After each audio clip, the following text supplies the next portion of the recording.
Everyone knows Lucifer, the fallen morning star, the name most often placed upon the throne of hell. But ancient angelic writings and demonological traditions describe other rulers beneath the darkness, princes with their own kingdoms, legions, powers, and ambitions. Belial, who rejects every master. Asmodeus, who transforms desire into possession and love into ruin. Beelzebub, who claims authority over demons and fallen spirits. And Astaroth, the corrupted angel who remembers the secrets of the fall itself. These four do not represent the same kind of evil. Each rules through a different weapon: rebellion, desire, dominion, and forbidden knowledge. And if hell is a kingdom built by beings who refuse to serve, how long could any of them remain loyal to a single throne? Stay until the end of the video, because the last part will surprise you. The first prince is Belial, the one who believes no power has the right to command him. Belial does not enter the infernal hierarchy as a loyal servant. He enters it as the embodiment of refusal. Ancient traditions place him among the highest rulers of darkness, a prince whose name became associated with lawlessness, corruption, and rebellion against every form of authority. Yet the surviving texts do not clearly reveal what he was before the fall. They do not preserve his celestial rank, his former name, or the exact moment he turned against heaven. That silence makes him more dangerous. Belial can be imagined standing in a kingdom without banners, beneath shattered crowns and broken statues of forgotten rulers. Around him are open chains, abandoned thrones, and armies that kneel only because they choose to, not because they accept the right of anyone to command them. His power is not simply destruction, it is the ability to convince others that obedience itself is humiliation. Law becomes oppression, discipline becomes weakness, loyalty becomes slavery. Under his influence, freedom is stripped of responsibility until it becomes pure defiance. This is what separates Belial from the other princes. Asmodeus corrupts desire, Beelzebub commands spirits, Astaroth guards forbidden knowledge. But Belial attacks the very idea that order should exist at all. That makes his relationship with Lucifer especially unstable. Lucifer may claim the throne of the morning star. He may command legions, receive worship, and rule through fear. But Belial represents a force that cannot remain truly loyal to any crown. He does not need to seize the throne to weaken it. He only needs to convince those beneath it that no ruler deserves obedience. In a kingdom born from rebellion, Belial may be the purest rebel of them all.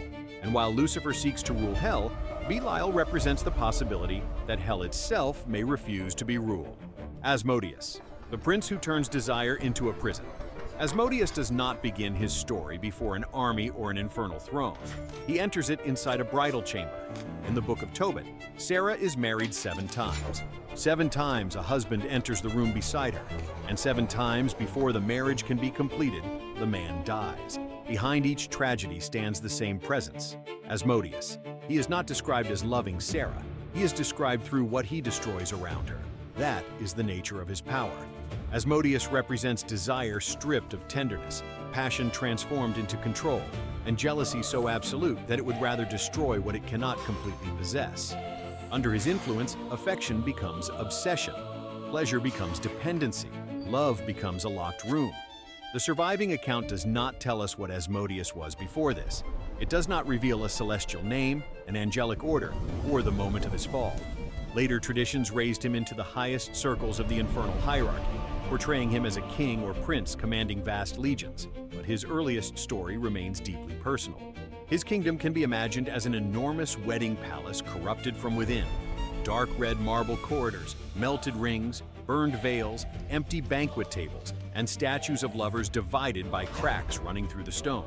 Every chamber promises intimacy, but every door leads to isolation. Unlike Belial, Asmodeus does not persuade people to reject authority. He conquers through the desires they believe belong only to themselves. He does not need to overthrow kings when he can control what they crave, whom they envy, and what they are willing to destroy in order to possess. Yet his power is not unlimited. When Tobias enters Sarah's chamber under the guidance of the angel Raphael, Asmodeus is confronted, driven away, and bound. The prince who turned 7 marriages into funerals discovers that even desire has boundaries he cannot cross. But the next ruler commands something far greater than a single heart.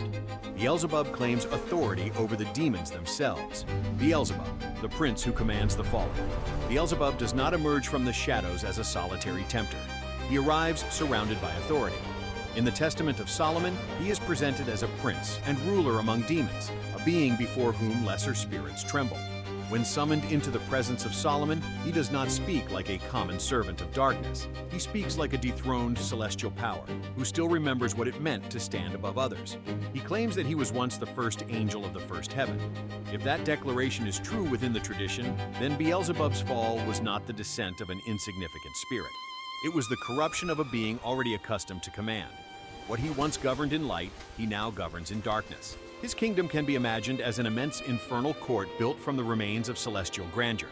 Decaying white gold armor fused into black pillars, enormous vaulted halls filled with the sound of countless wings, and legions of spirits bowing beneath a throne surrounded by living swarms. Yet Beelzebub should not be reduced to the image of a monstrous fly. The insects represent his influence, multiplication, contamination, decay, and the invasion of places believed to be protected. His true power is leadership corrupted into domination.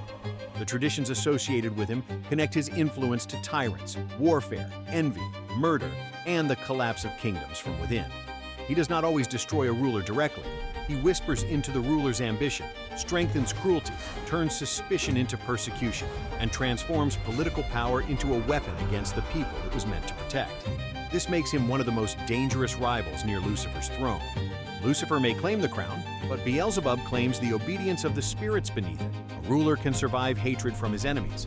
What he cannot easily survive is the loyalty of his own army shifting toward another commander. And yet, even Beelzebub is not absolute. In the story of Solomon, the prince of demons is summoned, questioned, and forced to submit before an authority greater than his own. He commands the fallen, but the final prince commands something even more dangerous. Astaroth remembers why they fell. Astaroth, the prince who remembers the fall.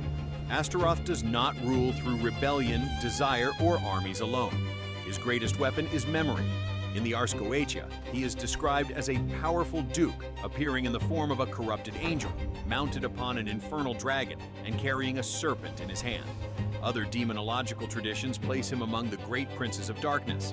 His title changes from text to text, but his importance remains unmistakable.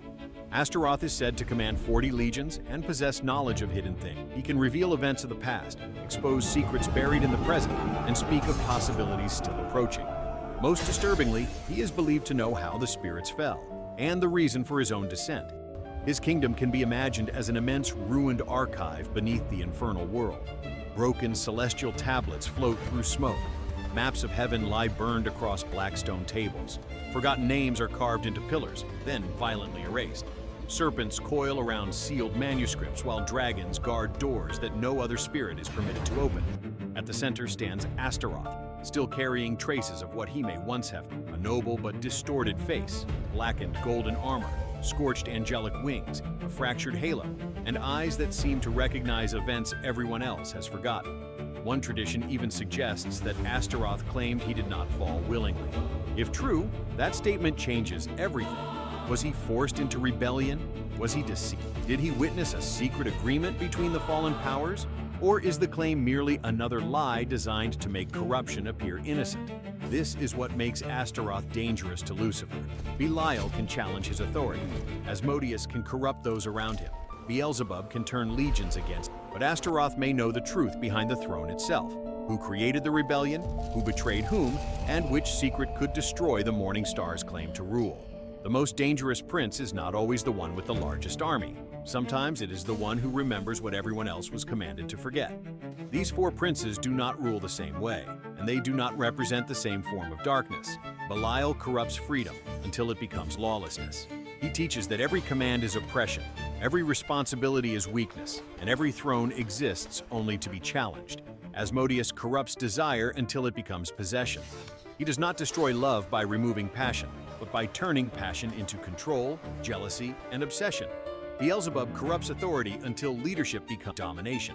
His power lies in armies, rulers, institutions, and the slow transformation of command into tyranny. Astaroth corrupts knowledge until truth becomes a weapon. He does not need to conquer through force when secrets, memories, and hidden weaknesses can bring an entire kingdom down from within. Their surviving stories do not preserve one identical version of the fall. Some traditions describe former celestial identities. Others reveal only infernal titles, powers, or fragments of forgotten origins. They do not all appear standing beside Lucifer in the same ancient account, nor do the texts describe one single moment in which they received their kingdoms. Yet later, traditions gathered them into the same infernal hierarchy. And perhaps that is what makes this kingdom so unstable. Hell is often imagined as an empire with Lucifer alone upon the throne, but an empire formed from pride, ambition, refusal, and corrupted authority could never possess perfect loyalty. Belial questions why anyone should rule. Asmodeus can manipulate the desires of those closest to power. Beelzebub commands spirits, influences tyrants, and turns armies into instruments of destruction. Astaroth remembers secrets that may be older than the throne itself.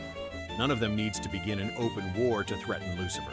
Their conflict can exist through alliances, betrayal, hidden influence, and the constant struggle to control the beings beneath them. The same qualities that may once have made them powerful were not erased by their fall. They were distorted. Freedom became rebellion without purpose. Desire became possession without love. Leadership became authority without mercy. Knowledge became intelligence without wisdom. And this may be the deepest contradiction of the infernal kingdom. Every prince seeks power, yet each represents a force that makes lasting unity impossible. They may gather beneath one banner when confronting heaven, but ambition does not disappear simply because they share an enemy. A kingdom born from rebellion will always contain the possibility of another rebellion. Lucifer may sit upon the throne, but around him stand princes who remember that thrones can fall. Lucifer may be the most famous ruler associated with hell, but ancient traditions describe a kingdom crowded with other powers. Belial threatens the very idea of obedience. Asmodeus rules through corrupted desire. Beelzebub commands spirits and turns authority into tyranny. Astaroth guards memories and secrets capable of destroying those who depend on silence. Each prince represents a different path to power, and each carries within him the same danger, ambition that cannot remain loyal forever. Perhaps heaven is not the only force Lucifer must fear. Perhaps the greatest threat to the Morning Star's throne has always been standing beside it. So, if that throne became vulnerable, who would move first? Belial, Asmodeus, Beelzebub, or Astaroth?